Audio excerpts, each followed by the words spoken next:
नमस्कार, कैसे हैं आप सभी। उम्मीद करती हूँ आप सब बहुत अच्छे होंगे। तो एक बार फिर आप सभी का बहुत बहुत स्वागत है आपके अपने यूट्यूब चैनल एडू क्लासेस में, जहां पर हम यूपी पुलिस 2024 का जो एग्ज़ाम है उसके लिए करंट अफेयर की क्लास लेकर आ चुके हैं आप सभी के लिए। जनवरी से दिसंबर 2023 का जो करंट अफेयर है वही आप सभी लोगों को पढ़ना है।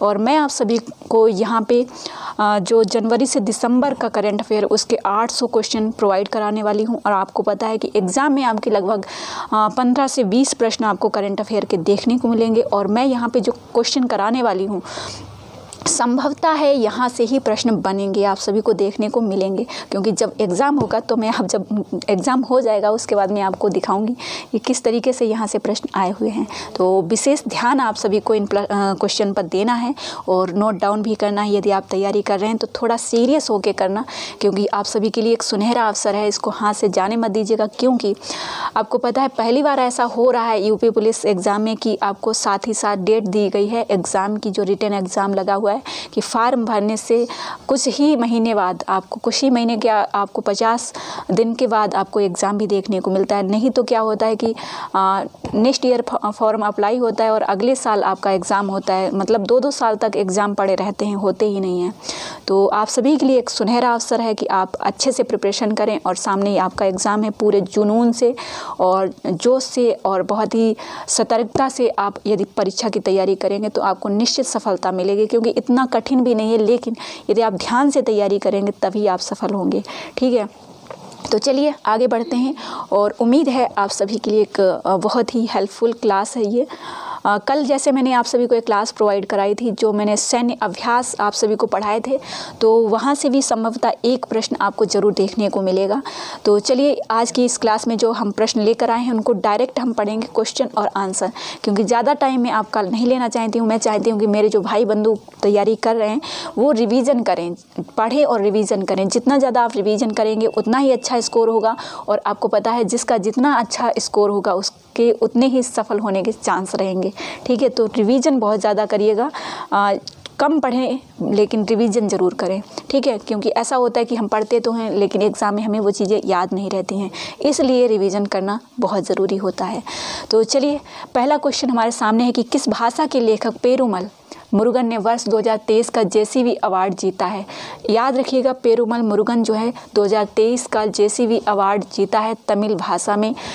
अगला प्रश्न है कि किस आयरिश लेखक ने उपन्यास पैगंबर सॉन्ग के लिए बुकर पुरस्कार 2023 जीता है। बुकर पुरस्कार है इसलिए मोस्ट इम्पोर्टेंट है, पॉल डिंच। यहाँ पे जो भी क्वेश्चन है ये मोस्ट इम्पोर्टेंट है और किसी भी क्वेश्चन को इग्नोर नहीं करेंगे आप। मैं ये नहीं कहूँगी कि यही प्रश्न जो है मोस्ट इम्पोर्टेंट है, लेकिन यहाँ पर जो भी प्रश्न है वो सभी इम्पोर्टेंट है और कोई भी प्रश्न पूछा जा सकता है। आपको पता है बहुत ज़्यादा पढ़ने वाले लोग जो है नहीं सफल होते हैं कभी कभी, लेकिन शॉर्ट में और ऑथेंटिक चीज़ें और सिलेक्टिव चीज़ें पढ़ने वाले सफल हो जाते हैं। ठीक है, इसलिए आपको इन चीज़ों पर फोकस करना चाहिए। बड़े बड़े कोचिंग सेंटर वाले आपको पढ़ाएंगे लेकिन आपको अपना टाइम बर्बाद नहीं करना है। ठीक है, आपको सिलेक्टिव पढ़ना है और आपको सिलेक्शन लेना है। ओके, तो चलिए प्रश्न नंबर 3 जो है, एमी अवार्ड जीतने वाली प्रथम भारतीय महिला कौन बनी है। तो क्योंकि ये प्रथम भारतीय महिला है इसलिए एकता कपूर मोस्ट इम्पोर्टेंट है। अगला प्रश्न हमारा जो है, किस सुंदरी ने 72वीं मिस यूनिवर्स 2023 का खिताब जीता है। क्योंकि मिस यूनिवर्स 2023 है इसलिए ये मोस्ट इम्पोर्टेंट है। और आपको पता है कि 2023 का ही जो करंट अफेयर है वो पूछा जाएगा जनवरी से दिसंबर तक का, क्योंकि फरवरी में एग्ज़ाम है इसलिए आपको जनवरी से और दिसंबर तक का करंट अफेयर पढ़ना है। तो मिस यूनिवर्स सोनिस पलासियोस है, निकारागुआ की है, इसलिए ये मोस्ट इम्पोर्टेंट है। इंडियन इंटरनेशनल फिल्म फेस्टिवल में इंटरनेशनल जूरी पैनल की अध्यक्षता किसने की है। तो शेखर कपूर का नाम आप नोट डाउन करेंगे। वहाँ पे बहुत सारे नाम होंगे, अक्षय कुमार होंगे, सलमान खान जी भी हो सकते हैं, अमिताभ बच्चन भी हो सकते हैं, तो लेकिन आपको याद रखना है शेखर कपूर। मोस्ट इम्पोर्टेंट है क्वेश्चन। हाल ही में कौन एक दिवसीय अंतर्राष्ट्रीय क्रिकेट में सबसे ज़्यादा शतक जड़ने वाले खिलाड़ी बने हैं। विराट कोहली का नाम याद रखना है आप सभी को। अगला प्रश्न है कि सैम अल्टमैन के स्थान पर ओपन एआई के नए सीईओ कौन बने हैं। तो एमेट सीयर बने हैं। अगला प्रश्न है हमारे सामने कि हाल ही में आईसीसी हॉल ऑफ फेम में शामिल होने वाली प्रथम भारतीय महिला क्रिकेटर कौन बनी है। प्रथम भारतीय महिला क्रिकेटर है इसलिए मोस्ट इम्पोर्टेंट है डायना एडोल्जी। स्मृति मंधाना नाम भी हो सकता है और आप इनको बहुत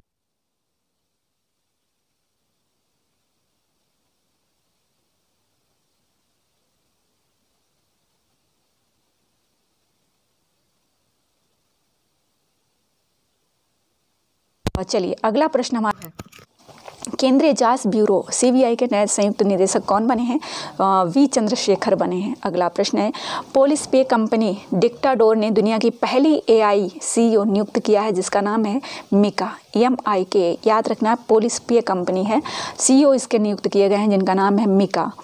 अगला प्रश्न है कि किस महिला क्रिकेटर को अक्टूबर 2023 के लिए ICC player of the month का सम्मान मिला है? तो वो है हेली मैथ्यूज, वेस्ट इंडीज़ की हैं। अगला प्रश्न है, देखिए पूछा जा सकता है प्रश्न ये भी, मैं आपको PYMCQs भी प्रोवाइड कराऊंगी जिसके माध्यम से आप जान सकेंगे कि कैसे प्रश्न बनते हैं एग्जाम में। ओके, भारत में पहले अंतर्राष्ट्रीय क्रूज लाइनर कोस्टा सेरेना के डोमेस्टिक सेलिंग का उद्घाटन किसने किया है? सर्बानंद सोनोवाल ने किया है कोस्टा सेरेना के डोमेस्टिक सेलिंग का उद्घाटन।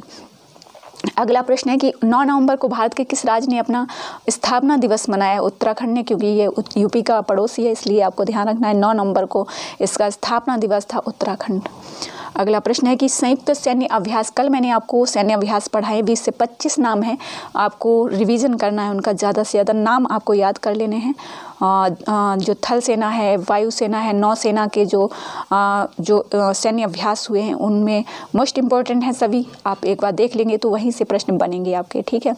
तो संयुक्त सैन्य अभ्यास एक्सरसाइज मित्र शक्ति 2023 का आयोजन भारत और किस देश के साथ किया गया? तो मित्र शक्ति जो है वो श्रीलंका के साथ किया गया है।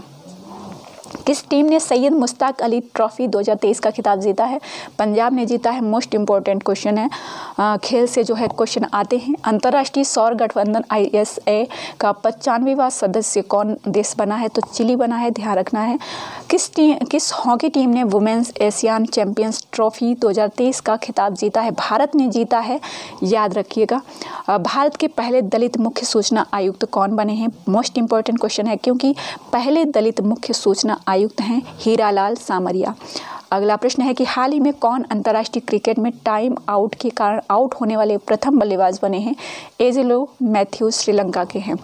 अगला प्रश्न है हमारा, किस भारतीय मूल की लेखिका को ब्रिटिश एकेडमी बुक प्राइज 2023 से सम्मानित किया गया है? नंदिनी दास जी हैं, ध्यान रखिएगा। अगला प्रश्न है कि बाल विज्ञान महोत्सव का उद्घाटन किसने किया है? डॉक्टर जितेंद्र सिंह ने किया है। वर्ष 2023 को रोहिणी नैयर पुरस्कार से किसे सम्मानित किया गया है? दीनानाथ राजपूत को किया गया है। अगला प्रश्न है कि हाल ही में जारी वर्ष 2023 की हुरून इंडिया परोपकारी सूची में किसे शीर्ष स्थान प्राप्त हुआ है? हुरून इंडिया परोपकारी, मोस्ट इम्पोर्टेंट क्वेश्चन है, शिव नादर को किया गया है।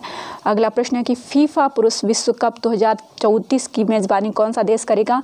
आप टिक कर लीजिएगा, मोस्ट इम्पोर्टेंट क्वेश्चन है और नोट डाउन कर लीजिएगा, सऊदी अरब जो है इसकी मेज़बानी करेगा। अगला प्रश्न है हमारा, 1 नवंबर 2023 को 7 राज्यों और 2 केंद्र शासित प्रदेशों का स्थापना दिवस मनाया गया है जिसमें कौन सा राज्य शामिल नहीं है? केरल है, मध्य प्रदेश है, हरियाणा है, लेकिन राजस्थान नहीं है। राजस्थान का क्या है आप लोग इसको सर्च करके पढ़ लीजिएगा। अगला प्रश्न है कि किस महिला फुटबॉलर ने वर्ष 2023 का वेलन डी और पुरस्कार जीता है? तो एताना बोनमाती हैं, ध्यान रखिएगा, मोस्ट इम्पोर्टेंट क्वेश्चन है। हाल ही में वनडे विश्व कप में सबसे तेज शतक लगाने वाले बल्लेबाज कौन बने हैं? ग्लेन मैक्सवेल बने हैं। मोस्ट इम्पोर्टेंट क्वेश्चन ही है सारे, तो इसलिए आपको सभी का रिवीजन करना है और कोई भी क्वेश्चन आपको इग्नोर नहीं करना है। 15 नवंबर 2023 को किस राज्य का स्थापना दिवस मनाया गया है? तो झारखंड ने मनाया है।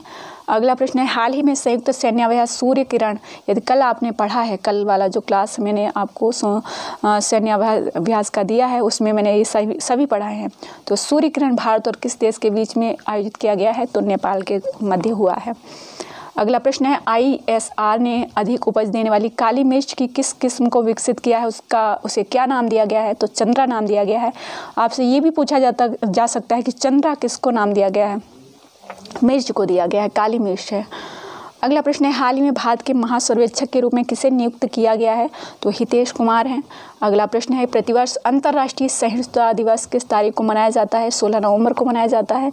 अगला प्रश्न है, नेशनल मेटलर्जिस्ट अवार्ड से किसे सम्मानित किया गया है?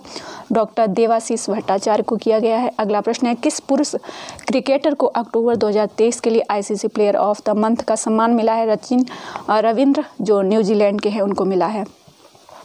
अगला प्रश्न है, हिमाचल प्रदेश के मुख्यमंत्री ने किस शहर में विद्या समीक्षा केंद्र का उद्घाटन किया है? शिमला में किया है।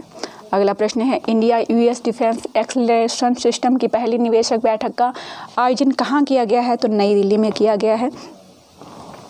अगला प्रश्न है पाकिस्तान के सर्वोच्च नागरिक पुरस्कार से सम्मानित होने वाले चौथे भारतीय कौन बने हैं? डॉक्टर सैयदना मुफल सैफुद्दीन बने हैं। मोस्ट इम्पॉर्टेंट है क्योंकि पाकिस्तान भी आपका पड़ोसी है, तो प्रश्न बन सकता है यहाँ से। सुप्रीम कोर्ट की पहली महिला जज कौन थी जिनका हाल ही में निधन हो गया है? देखिए मोस्ट इम्पॉर्टेंट क्वेश्चन है और परीक्षा में पूछा जा सकता है, क्योंकि पहले प्रश्न बनता था कि पहली महिला जज कौन है सुप्रीम कोर्ट की, तो फातिमा बीवी आप आंसर देते।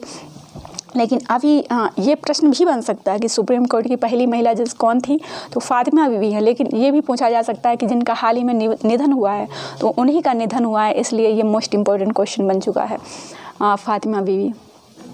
अगला प्रश्न है महिलाओं की सुरक्षा के लिए किस राज्य ने हाल ही में सेफ सिटी प्रोजेक्ट शुरू किया है? और यूपी से संबंधित है, इसलिए मोस्ट इम्पोर्टेंट है। ये भी पूछा जा सकता है किससे संबंधित है, तो महिलाओं से की सुरक्षा से संबंधित है सेफ सिटी प्रोजेक्ट। अगला प्रश्न है दुनिया के सबसे बड़े एकल साइट और ऊर्जा संयंत्र का उद्घाटन किस देश में किया गया है? संयुक्त अरब अमीरात में किया गया है। अगला प्रश्न है मोस्ट इम्पोर्टेंट क्वेश्चन ये भी है कि दुनिया के सबसे बड़े एकल साइट और ऊर्जा संयंत्र का उद्घाटन संयुक्त अरब अमीरात में किया गया है। तो यहाँ पे देखेंगे संयुक्त सैन्य अभ्यास आस्ट्रा हिंद, तो ये मोस्ट इम्पोर्टेंट है, लेकिन आप आसानी से इसका आंसर बता सकते। आस्ट्रा हिंद है तो मतलब भारत और ऑस्ट्रेलिया के मध्य है। अगला प्रश्न है कि बंगाल के ब्रांड एम्बेसडर किसे बनाया गया है? तो सौरभ गांगुली को बनाया गया है। अगला प्रश्न है कि प्रतिवर्ष 11 नवंबर को पूरे भारत में किस व्यक्ति के जन्मदिन पर राष्ट्रीय शिक्षा दिवस मनाया जाता है? मोस्ट इम्पोर्टेंट क्वेश्चन है क्योंकि शिक्षा दिवस है और राष्ट्रीय शिक्षा दिवस है, तो अबुल कलाम आज़ाद है, मोहम्मद अबुल कलाम आज़ाद है, 11 नवंबर को मनाया जाता है। अगला प्रश्न है आईसीसी पुरुष U19 क्रिकेट विश्व कप 2024 का आयोजन किस देश में किया जाएगा? तो 2024 से संबंधित है और आपका एग्जाम भी 24 में ही होगा, तो दक्षिण अफ्रीका है मोस्ट इम्पोर्टेंट।